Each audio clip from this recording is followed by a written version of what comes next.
বৈঠকের আরও একটি নতুন পর্ব নিয়ে। আর আজ আমরা বৈঠকে যাকে আমাদের সাথে অতিথি হিসাবে পেয়েছি, তিনি তার সুরেলা কণ্ঠের জাদুতে সবাইকে মাতিয়ে রাখেন। আলাপ করে নেব আমাদের আজকের অতিথির সঙ্গে, শ্রীমতী রেশমি ভট্টাচার্য। নমস্কার দিদি। নমস্কার। বৈঠকে আপনাকে স্বাগত। তোমাকে অনেক অনেক ধন্যবাদ। তোমাকে আর ক্যামেরার পেছনে যারা আছে পুরো এন্টায়ার টিমকে আমার অজস্র ধন্যবাদ। ধন্যবাদ দিদি। দিদি, অনুষ্ঠানের কথোপকথন শুরুর আগে শুরু করে নেব আপনার কণ্ঠের একটা গান। নিশ্চয়ই।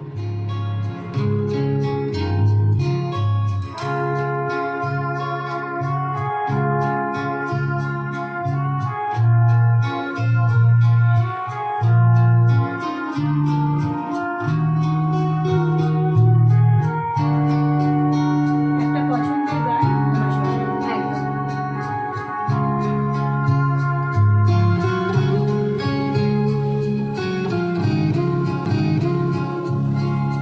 আমি শুনেছি সেদিন তুমি সাগরের ঢেউয়ে চেপে নির্জল দিগন্ত ছুঁয়ে এসেছো।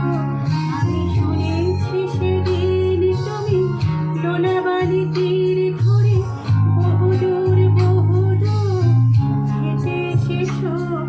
আমি কখনো যাইনি জলে, কখনো ভাসিনি নীরে, কখনো রাখিনি চোখ ডানা মেলা গান চিরে। আবাও যেদিন তুমি সমুদ্র স্নানে যাবে, আমাকেও সাথে নিও, নেবে তো আমায় ভয়ে, নেবে তো আমায়। ভালো লেগেছে গানটা? খুব সুন্দর, খুব সুন্দর।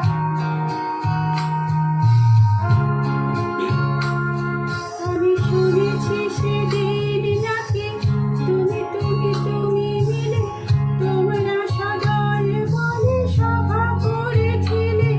আর সেদিন তোমরা নাকি অনেক জটিল ধাঁধা না বলা অনেক কথা তুলেছিলে।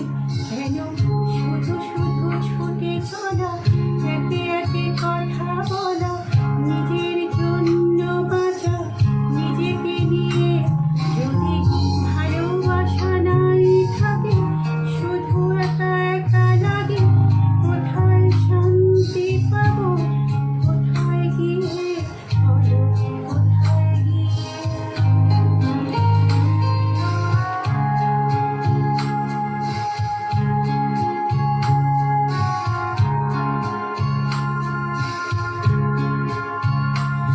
আমি শুনেছি তোমরা নাকি এখনো স্বপ্ন দেখো, এখনো গল্প লেখো, গান গাও প্রাণ ভরে।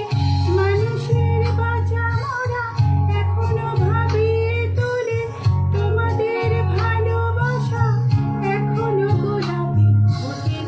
আস্থা হারানো মনে নিয়ে আমি আর তোমাদের কাছে এসে দুহাত পেতেছি। আমি দু চোখের গাঁ ভরে শূন্যতা দেখি শুধু, রাতে ঘুমি আমি কোনো স্বপ্ন দেখি না, তাই স্বপ্ন দেখব বলে আমি দু চোখ পেতেছি। তাই তোমাদের কাছে এসে আমি দু হাত পেতেছি, তাই স্বপ্ন দেখব বলে আমি দু চোখ পেতেছি।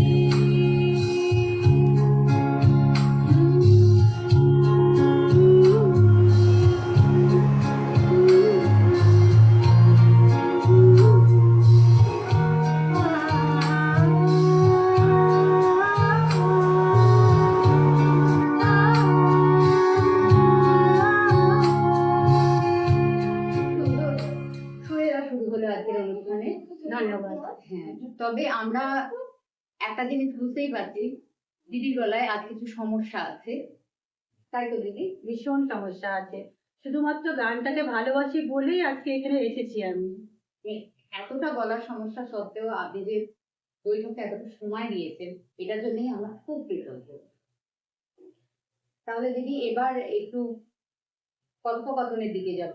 প্রথমেই আপনার নিজের সম্পর্কে কিছু জানতে চাইবো, যেমন আপনার শৈশব কেমন ছিল, স্কুল কলেজ ইত্যাদি। শৈশবটা আমার খুব ভালো কেটেছে। রেলওয়ে কলোনিতে কেটেছে। আর মাঠে ঘাটে দৌড়ে খেলাধুলা করে অনেক ছেলেমেয়ের সঙ্গে একসাথে উঠে বসে শৈশব কেটেছে আমার। তারপরে স্কুলিংটা এক জায়গায় হয়েছে, তারপরে কলেজটা অন্য একটা শহরে হয়েছে। আলিপুরদুয়ার জংশনে আমার স্কুলিং হয়েছে, কলেজ আমার কুচবিহার শহরে হয়েছে। উত্তরবঙ্গ, উত্তরবঙ্গ, হ্যাঁ, আমি একদমই উত্তরবঙ্গের মেয়ে। আর শৈশবটা আমার নদীর তীরে, পাহাড়ের কোলে, গাছগাছালির সান্নিধ্যে কেটেছে, খুব সুন্দর কেটেছে। দুরন্ত শৈশব বলা যেতে পারে। একদম তাই। তবে আমি একদম দুরন্ত ছিলাম না, শান্ত ছিলেন একদম। আচ্ছা, সঙ্গীতের প্রতি যে আগ্রহ আপনার, এটা কিভাবে এলো? এইটা আমার বাড়ির পরিবেশ। আমার বাবা খুব ভালো গান আবৃত্তি এগুলো করতেন। আর আমার দিদিরা, আমরা 4 বোন, আমি সব থেকে ছোট। আমার দিদিরা ভীষণ ভালো গান করেন। আর ওই সময়টাতে বাড়িতে একটা গান বাজনার চর্চা হতো। তো আমি ছোটবেলা থেকেই দেখে শুনে গানের প্রতি আগ্রহটা আমার তখন থেকেই জন্মেছে। তারপর যেরকম হয়, একটু বড় হওয়ার পর একদিন আমার এক দিদি আমাকে হাত ধরে টেনে নিয়ে গেল এক মাস্টারমশাইয়ের কাছে। আর ওখানে বললো যে আজ থেকে সারেগামা শিখবি তুই। বাস এভাবেই শেখা শুরু। আচ্ছা, সব থেকে বেশি উৎসাহ এই গান নিয়ে কন্টিনিউ করার ব্যাপারে কে দিয়েছে? বাড়ির পরিবেশ। আমার একটা কথা মনে আছে, যেহেতু বাড়িতে গান বাজনার পরিবেশ ছিল, আমিও ছোটবেলা থেকে আমার গলায় সুর ছিল। আর আমার সঙ্গীতের শুরুটা, আমার যেটা ঘটনাটা ঘটেছিল সেটা আমি বলছি। আমি সবসময় গুনগুন করে গান গাইতাম। তো আমাদের আলিপুরদুয়ার জংশনের রেলওয়ে কোয়ার্টারে কোর্টইয়ার্ড ছিল, ওখানে স্নানের কল ছিল। তো আমি খুব ছোট তখন, তো আমি ওখানে স্নান করছিলাম। স্নান করতে করতে একটা গান গাইছিলাম, সেই গানটা খুব বিখ্যাত মান্নাদের গান, খেলা ফুটবল খেলা। ওই গানটা শুরু থেকে শেষ পর্যন্ত আমি গলা ছেড়ে একটুও না থেমে, না ভুল করে আমি গিয়েছিলাম। সেইটা শোনার পরে আমার দিদি আর মা এরা সবাই মিলে ডিসাইড করলো যে না, ওকে এখনই গান শেখানোর ব্যবস্থা করতে হবে, ওর গলার সুর আছে। আমি তখন খুব ছোট, কত ছোট আমার ঠিক মনে নেই, তবে আমি বেশ ছোট। একদম ছোটবেলা থেকেই গানের শুরুটা হয়েছে। একদমই তাই। কিন্তু সবকিছুর মানে এই এই এই যে আপনি এখন স্টেজ পারফরমেন্স করেন নানা জায়গায়, তো সবকিছুর শুরুটা তো হয় একভাবে। তো প্রথম স্টেজ পারফরমেন্সটা কবে ছিল, কত বছর বয়সে, আর তার এক্সপিরিয়েন্সটা কিরকম ছিল? আমার প্রথম স্টেজ পারফরমেন্স যেটা ছিল সেটা আমার গানের নয়, নাচের। আচ্ছা, সেটা আমার 7 বছর বয়সের কথা। তো আমার দিদি, আমি এই প্রসঙ্গে বলে রাখি, আমার দিদিরা আমার থেকে অনেক বড় বয়সে, তারা আমার মায়ের মতো। তো আমার এক দিদি আমাকে একটা গান নাচ শিখিয়েছিল।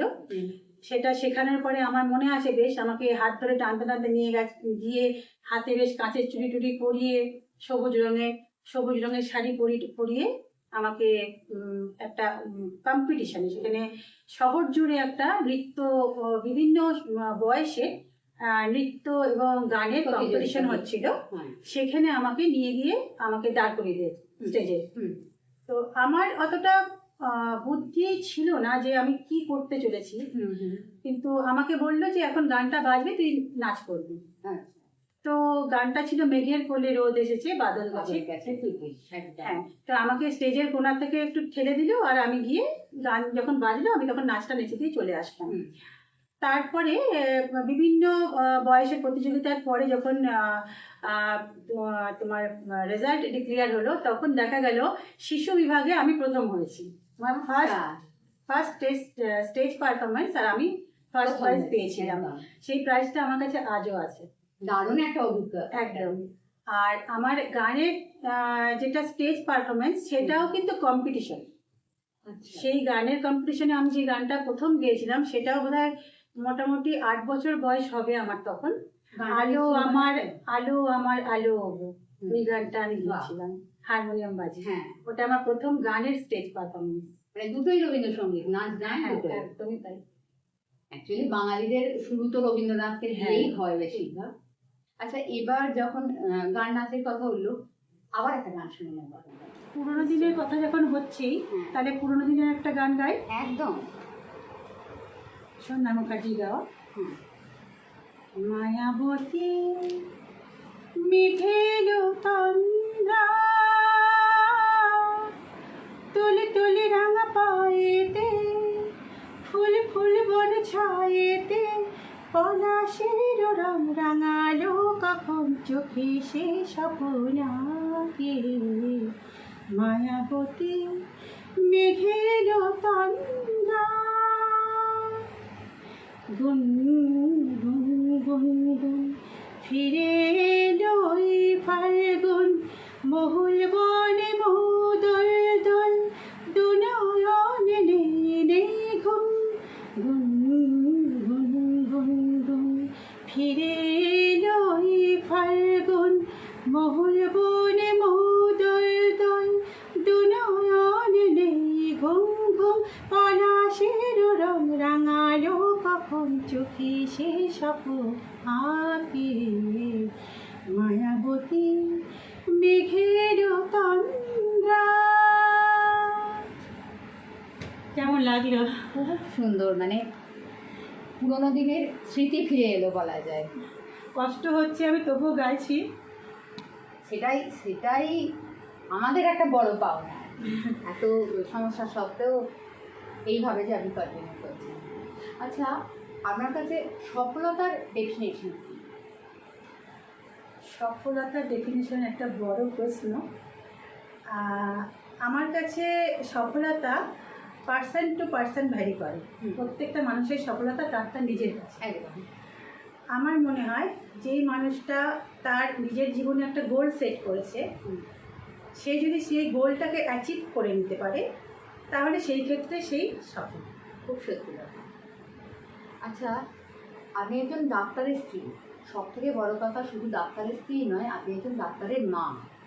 তো এখনকার মায়েদের জন্য, মানে সন্তান মানুষ করা বা এই এই ধরুন ডায়েট সমস্ত মেনটেন করে ঠিকঠাক করে সুস্থ রাখা যায় কীভাবে সন্তানকে, সেটা সম্বন্ধে এখনকার মায়েদের সাজেশন দিতে হবে।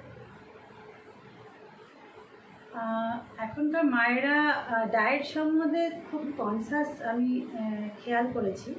আমরা ছিলাম না হয়তো অতটা, এখন তো নিশ্চয়ই কনসাস মায়েরা। একটা কথা আমি মায়েদের বলতে নিশ্চয়ই চাইবো, মায়েদের শুধু না, মায়েদের এবং বাবাদের। একটা বাচ্চা সে ভবিষ্যতের নাগরিক, সে একটা ইন্ডিভিজুয়াল পার্সন। একদম। তো তাকে তার ব্যক্তিত্বটা বিকশিত হওয়ার জন্য তার উপর কিছু চাপিয়ে না দেওয়াটা খুব উচিত। মানে তার যা পছন্দ সেইটাকে গুরুত্ব দিয়ে সেইটাকে সাপোর্ট দিয়ে এগিয়ে নিয়ে যাওয়াটা উচিত। অনেক ক্ষেত্রে দেখি যে বাবা মায়ের স্বপ্ন পূরণ ছেলে মেয়ের মাধ্যমে করে বাবা মায়েরা। হয়তো একটা বাচ্চার কোনো একটা বিষয়ে আগ্রহ নেই, কিন্তু মা আর বাবা চায়, তাই জন্য তাকে সেই বিষয়টাকে পড়তে হয়। এইটা একদম করা উচিত না, কারণ একটা বাচ্চা তার সম্পূর্ণ রাইট আছে তার নিজের জীবনটা নিজের মতন করে গড়ে তোলার। ঠিক, একদম ঠিক। হ্যাঁ, প্রত্যেকটা মানুষের সেই রাইট আছে যে তাদের নিজের নিজের জীবন নিজের মতন করে চালানো। হতে পারে সে আমার সন্তান, হতে পারে কারোর ভাই, হতে পারে কারোর বোন, কিন্তু তার জীবনটা কিন্তু তার নিজের। সুতরাং তাকে তার জীবনটা গড়ে তোলার জন্য শুধুমাত্র সাপোর্ট করে যাওয়াটা বাবা মায়ের একমাত্র কর্তব্য হওয়া উচিত বলে আমার মনে হয়। আর আরেকটা জিনিস যে বাচ্চারা এখন কিন্তু অনেক বেশি বুদ্ধিমান এবং অনেক বেশি কিন্তু দুনিয়া সম্বন্ধে অবগত।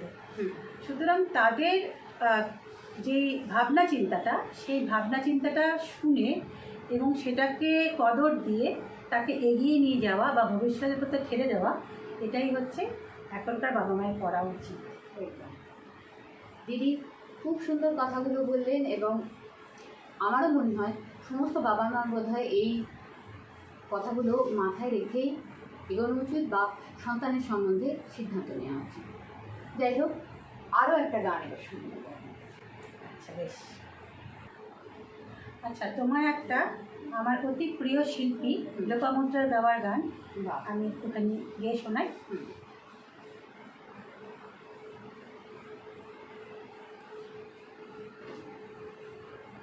গানটা হলো ভিজতে চাই। বা খুব সুন্দর গান।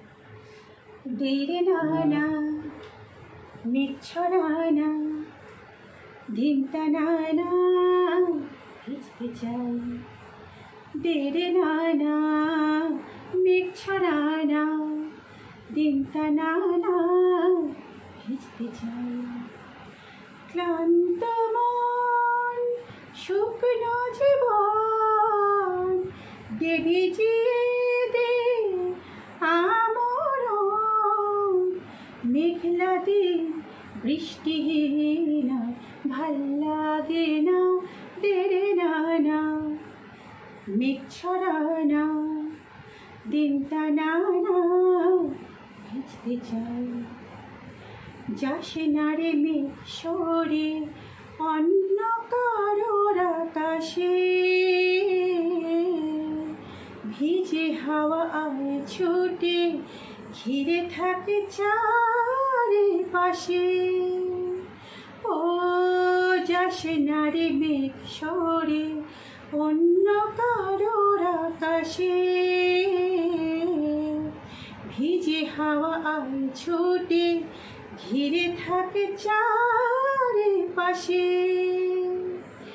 মেঘেরা যা দেখিস তুই মনের কথা তোকে বলবো, অঝরে অন্তরে দে ভিজিয়ে দে না, দেরে নানা মিচ্ছরানা দিনটা নানা ভিজতে চাই। গানটা সুন্দর বলো? সুন্দর গান, সুন্দর, ভীষণ সুন্দর সুর। আমার বড্ড প্রিয় গান এটা। একদম। আচ্ছা, গান নিয়ে কিছু মজার ঘটনা আছে যেটা দর্শকদের সাথে শেয়ার করতে চাইবেন? মজার ঘটনা ঠিক না, তবে একটা ঘটনা আমি উল্লেখ করতে পারি। সেটা আমাদের বেঙ্গলি অ্যাসোসিয়েশনে ঘটেছিল ঘটনাটা। আমি তখন একদম প্রথম এসেছি, আজ থেকে বোধহয় 20 বছর আগে। আমাদের একটা গীতিনাট্য নৃত্যনাট্য একটা হচ্ছিল। আমরা স্টেজের পাশে তবলা বাদ্যযন্ত্র সহকারে আমরা গায়ক গায়িকারা বসেছিলাম, আর স্টেজের যারা নাটক বা নৃত্য করছিলেন তারা স্টেজে এসে যেমন পারফর্ম করেন ওরকম করছিলেন। তো আমার একটা গান ছিল ডাকছে আকাশ ডাকছে বাতাস, সেটাও লোপামুদ্রার ছিল। তো আমার যখন কথোপকথন শেষ হয়ে যাওয়ার পর আমার গানটা ধরতে হবে, তো আমি সেই হিসেবে গানটা ধরে নিয়েছি। আর আমার গানে একজন নাচ করতে ঢুকবে।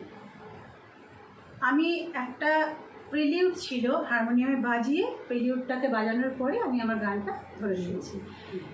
এবার আমার গানটা ধরে নেওয়ার পরে ওটা মাইকে ক্যাচ করেছে, কিন্তু প্রিলিউডটা যিনি নৃত্যশিল্পী ছিলেন উনি আর শুনতে পাননি। তো আমার গানটা শুরু হয়ে যাওয়ার পর উনি ঘাবড়ে গেছেন, কারণ প্রিলিউডে ওনার কিছু করার ছিল। তো দৌড়ে এসে স্টেজের মাঝখানে এসে বলছে আমি শুনতে পাইনি, বন্ধ করো, আবার হোক। তো আমি গানটা থামিয়ে দিলাম এবং ওটাকে আবার নতুন করে করলাম। তো অডিয়েন্স সামনে, প্রচুর অডিয়েন্স, অষ্টমীর দিনের দুর্গাপুজোর ভিড়, আর সেই সময় এরকম একটা অকওয়ার্ড পজিশন। তো যাই হোক, আমরা আবার নতুন করে করলাম এবং মাইকটা আমার হারমোনিয়ামে অ্যাকচুয়ালি অন করা হয়েছিল না, সেই জন্য আমার হারমোনিয়ামে আওয়াজটা আসেনি। তো সেটাকে ঠিক করা হলো, তারপর আবার হলো অনুষ্ঠানটা। মানে এখন হয়তো শুনতে মানে খুব মজা লাগছে, কিন্তু সেই সময় মানে জিনিসটা খুব টেনশনেরই হয়ে পড়েছে। হ্যাঁ, একদমই। আচ্ছা, আমাদের এই যে সোমনাথন গ্রুপের যে বৈঠক পডকাস্টটা, হ্যাঁ, এইটার সম্পর্কে আপনার কি? এইটার সম্বন্ধে বলে শেষ করা যাবে না। প্রথম কথা হচ্ছে এটা একটা ব্যাপক উদ্যোগ। এরকম একটা জায়গায় যেটা কিনা আমরা মূল শহর থেকে অনেক দূরে থাকি, মূল স্রোতের বাইরে বলা যেতে পারে সেটা। এইখানে এইরকম ভাবনা চিন্তা করে একটা অনুষ্ঠানকে এগিয়ে নিয়ে যাওয়ার যে ভাবনা চিন্তা আর তার যে পরিকল্পনা শুধু না, তার পেছনে যে অক্লান্ত পরিশ্রম পুরো টিমের, সেই পরিশ্রমটাকে আমি অত্যন্ত সম্মান জানাই, সাধুবাদ জানাই।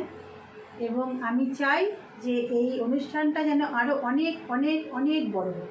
ধন্যবাদ বৌদি। এবং এইটা একটা ভীষণ ভালো প্রচেষ্টা। ধন্যবাদ দিদি। সব থেকে বড় কথা দর্শকদের বলে দিই যে আমরা মহারাষ্ট্রের একটি ছোট্ট শহর কৈশোরে থাকি, যেটা তারাপুরের অনেকটাই কাছে। তো এখানে থেকে মানে দিদি সেটাই বললেন যে একটা ছোট্ট শহরে থেকে এই উদ্যোগ, এটা দিদিরও খুব ভালো লেগেছে, অনেকেরই ভালো লাগছে, আমাদের দর্শকদেরও আশা করি অনেকটাই ভালো লাগবে। এবার আবার একটা গান শুনে নেব। আচ্ছা বেশ, চলো তোমাকে তাহলে একটা খুব মিষ্টি গান শোনাই, মেঘলা দাশগুপ্তের।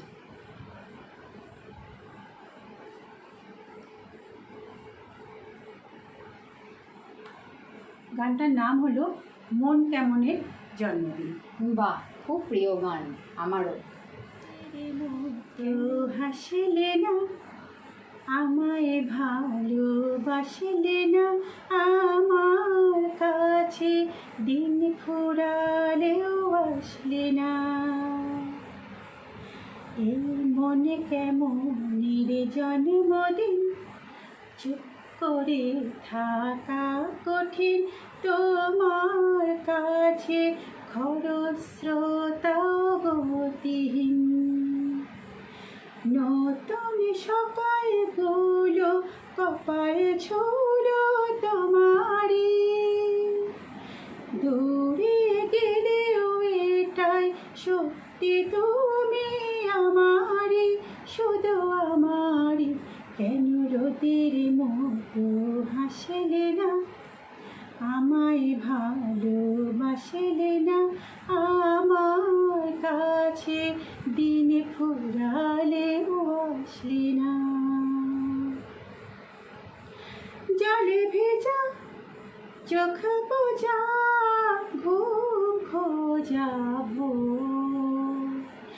নিশানাতে স্মৃতির ভিড়, এলোমেলো ঘর দোর, মেঘে আসে এলো কেসে, ছুঁয়ে দিলেই সব চুপ, সেই মেঘে বালি তার গল্প হোক, শহর জুড়ে বৃষ্টি হোক, রোদুর হোক আজ, শুধুই তাহার ডাক না।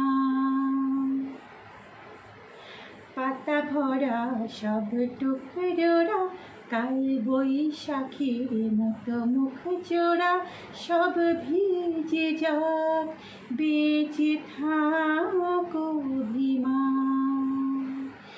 নতুন সকালগুলো কপাল ছুলো তোমারই, বেঁধে রাখতে পারলে তুমিও হতে আমারই, শুধু আমারই।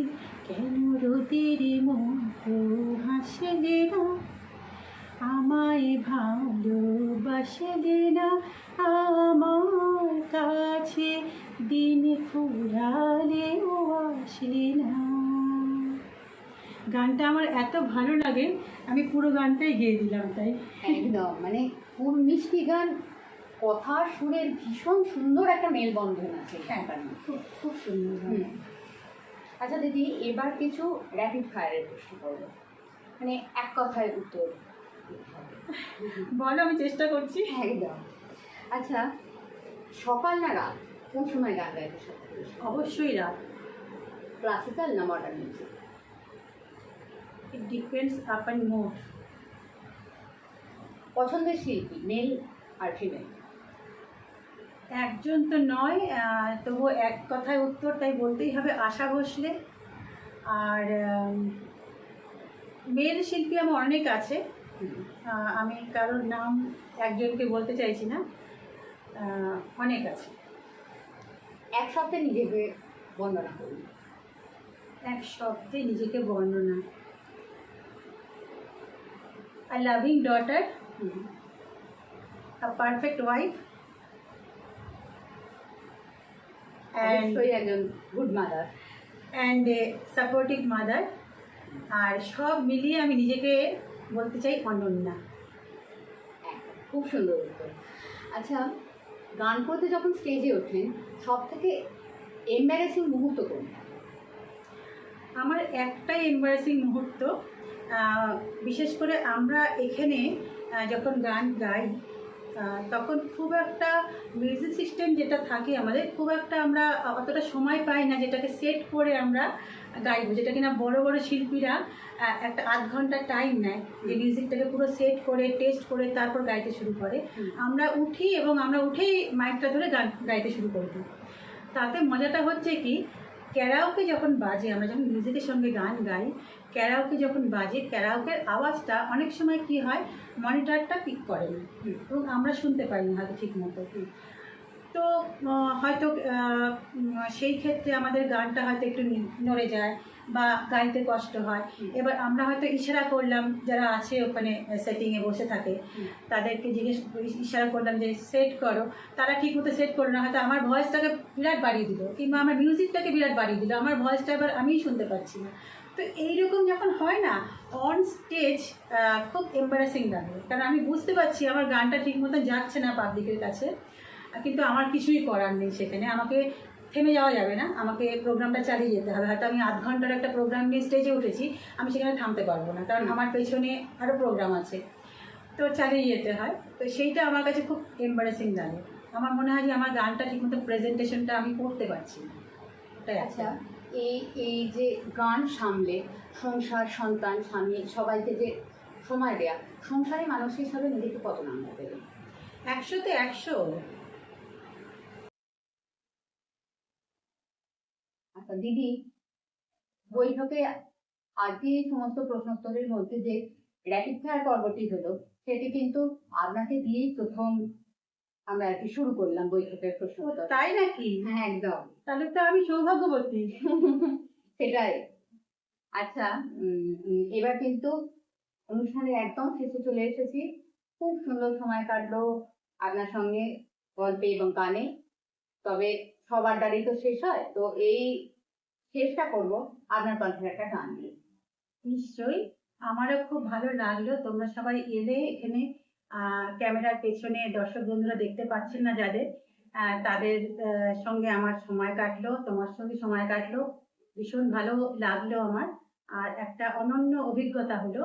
আর এই অভিজ্ঞতাটা আমাকে পাইয়ে দেওয়ার জন্য তোমাদের এন্টায়ার টিমকে আমি অজস্র ধন্যবাদ আর আমার আন্তরিক ভালোবাসা রইল।